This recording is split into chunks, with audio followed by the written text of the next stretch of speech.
Welcome back to the shop. In this video, we're installing the Jeep motor and the Pacer along with the transmission. First, I gotta rehab the engine mounts. Let's rock.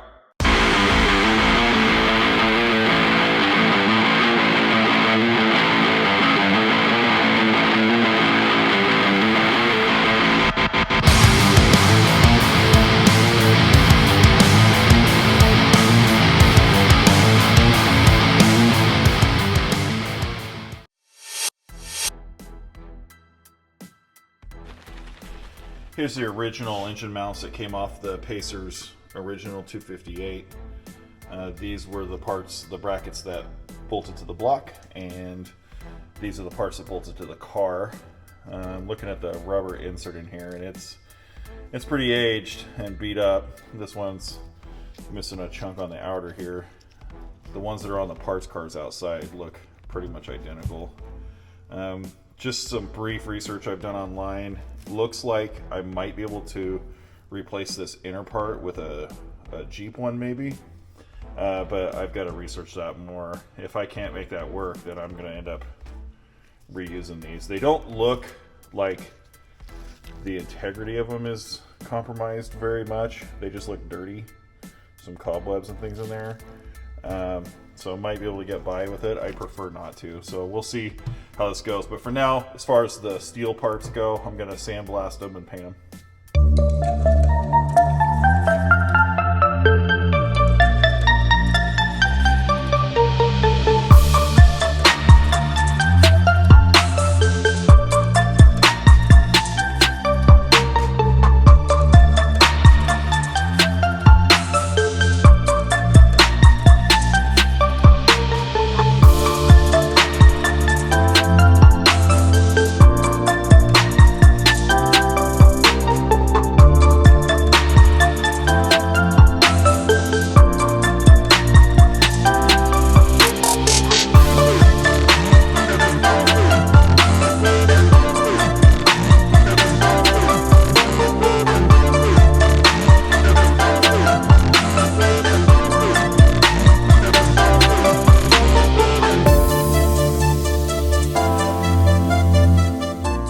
Off camera, I was working on trying to get this ready to be installed in the Pacer. That's why the valve cover's back off of it. I had it suspended from the crane, and I didn't want to have the chains on the crane actually nick the fresh paint on the valve cover, so I pulled that off. Once I had this whole thing suspended from the crane, I worked on a few small things. As you can probably tell, I've got the original AMC Pacer engine mounts bolted onto the 4.0. And just like everyone on the internet said, it did bolt straight up. One thing I learned is, it sounds to me, and I don't know if this is for sure, but it sounds to me that there may be something slightly different with the engine mounts, depending on if you were running an automatic transmission from the factory or a manual transmission from the factory. This car is an automatic, and so these mounts, I guess, they came off of an automatic car. So the only issue that I ran into with these was I had to cut a relief hole back here. You can see where the blue's shining through. Because the 4.0 has this part of the block, that little diagonal piece there, and it protrudes right into the corner of where the motor mount was. So I cut that relief out and hit it with the paint, and so that's done. Well, I had it suspended from the crane. I decided, well, it's time to put the FlexPlate on, and I had the FlexPlate. Here we go. So this is the FlexPlate. This is the original FlexPlate that came off of the back of the 4.0. You can tell it's got this, it's not just a standard disc like you normally see. It's got this extra piece of metal all the way around with the slots cut in it. That's for your crank sensor on this. So the Jeep 4.0s, in order to fire all the injectors and everything correctly, as this is going around, there's a Hall effect sensor that's mounted right here in the bell housing of the transmission, and it's counting all of these little square gaps as they go around on the engine, and it's actually using that information to time and fire the injectors correctly. The book specifically said that it couldn't have more than, I think it was 16 thousandths run out, so as it's turning it can't wobble more than that.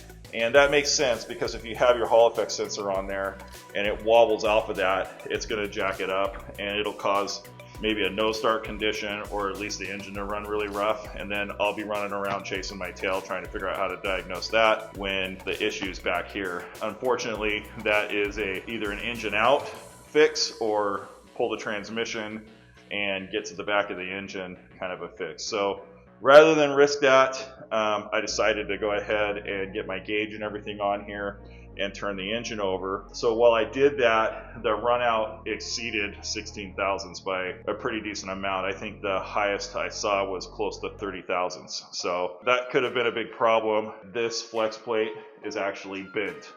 Now, to fall on my sword here, I was kind of a dummy. When I separated the transmission from this engine originally. I'm used to some of these torque converters, like Chevy ones have 3 bolts and the Jeeps have 4. And I didn't know that at the time.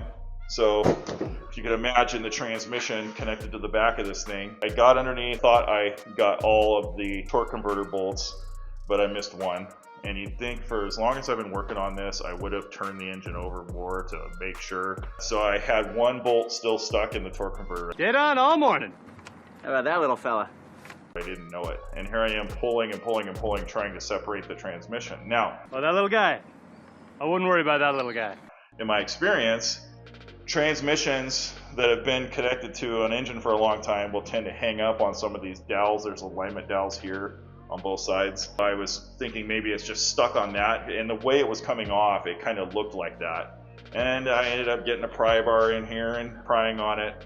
Anyway, it ended up coming, the transmission ultimately separated, but it took the torque converter out with it. What I ended up doing was ordering a new Jeep FlexPlate from Summit. It set me back on time because I had to wait a week for it to get here. And so I've been kind of doing some other stuff off camera in the shop.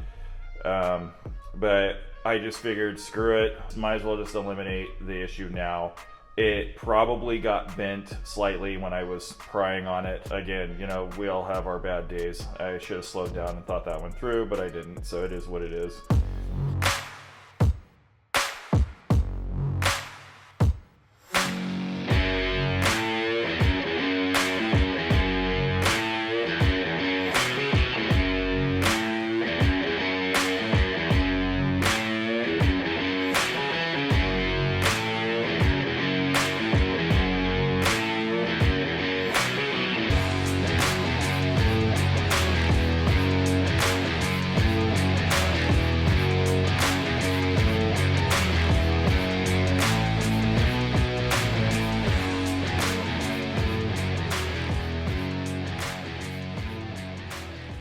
This is the transmission that we're going to be using. I've said it before in other videos, but it's a Jeep AW4. If you're familiar with these transmissions, typically they don't have this tail shaft on them. This is a 2-wheel drive version. The 4-wheel drive versions have the stubby housing, so that way you can put your transfer case on there. Yeah, it's dirty. It was way dirtier. I actually hosed it down with Purple Power and nailed it with the pressure washer before I got in here and started working on it. I'm probably not going to sit in here and dig out all this dirt. This is all stuff under the car that no one's going to see, so I'm not that concerned. So out of abundance of caution, I went ahead and replaced the input shaft seal here. This whole little deal here. I can't really turn it by hand right now, but everything in here seems to be fine and lines up good, and I don't see any damage, so I think I might have got lucky there. I actually looked over the torque converter too, and I don't see anything weird there where anything got yanked or cattywampus. I wasn't like violent with it. I was just more kind of prying slowly until it finally let go. So far, let's see what else. So I got the input shaft seal in. I'm just trying to figure out something I can put around this to actually knock the output shaft seal in. Went ahead and replaced that. It's something I typically do anyway. Anytime I have a transmission out of a car, might as well do it. It takes like a minute. These things are cheap. The other thing I'm working on currently is I am getting the pan off of here. I'm going to put in a fresh filter and a new gasket. This is running a quart gasket. Something kind of cool about the AW4 transmissions, at least this one, is it actually has a drain plug there. I think this is probably the first automatic transmission I've worked on that actually had a drain plug and this looks like a factory pan. Typically, those are only on aftermarket pans, so it was kind of cool. You still gotta do what you would normally do on these, which is undo. There's like 30 bolts all the way around this thing, and you leave a couple of them just loose up here in the front. And you can see I got one there and one over on this end. I mean, I got a bolt right here holding it right now. But when you pop this loose, then just sort of slowly let these down so it kind of angles more and more and more until it's all empty, and then you get it off there safe. I've already drained most of the fluid out. There's still a little bit of residual kind of hanging out here, so I'm going to be working on getting that off of there. I'll set up the camera and time lapse me doing that real fast.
As you can see, I got her installed in there. It's pretty tight, and I'm gonna run into a slight alignment issue back here, I think. I think I can adjust the motor mounts to actually move this over. Because you gotta remember, with this stuff, a small change up here equals a big change back here. So there is some wiggle room on the motor mounts, so I intend to maybe loosen those up and sort of shuffle this a little bit. But it went up in there. I actually ended up taking it back down one more time. This is the dipstick tube, and I had to bend that a little bit. The clearance here, these bolts up in here are the only ones holding it right now. They're the bottom ones that are on the alignment dowels, and they were a little bit of a trick to get on there, but everything clears. There's plenty of room up and over. The only place that's really kind of touching us back there on the tail housing, but that's about it. So that's gonna do it for this video.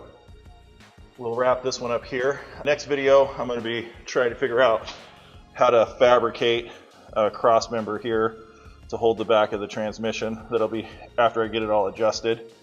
My plan is to maybe see if I can reuse the original transmission cross member. This big chunk bolts straight up to the car, obviously, but then there's this part right here where the rubber's all ripped out. That was the original transmission mount. I'm thinking I can remove that. It damn near lines up. May not even have to do much welding here, but you can sort of see it kind of lines up in that area. So we'll see if I can make that work. I'll look around and see if I still have it. Maybe I can get the Jeep transmission mount and figure out how to make it work, or maybe a Chevy mount might work on there, I don't know. So we'll figure that out in the next video. I really appreciate everyone watching. We'll see you on the next one. I don't ever slow up, no I don't take sh**. I got no love for the fakeness. If you wanna play tough and wanna hate this, I'll always show up and make a statement. I don't ever slow up, no I don't take sh**. I got no love for the fakeness. If you wanna play tough and wanna hate this, I'll always show up.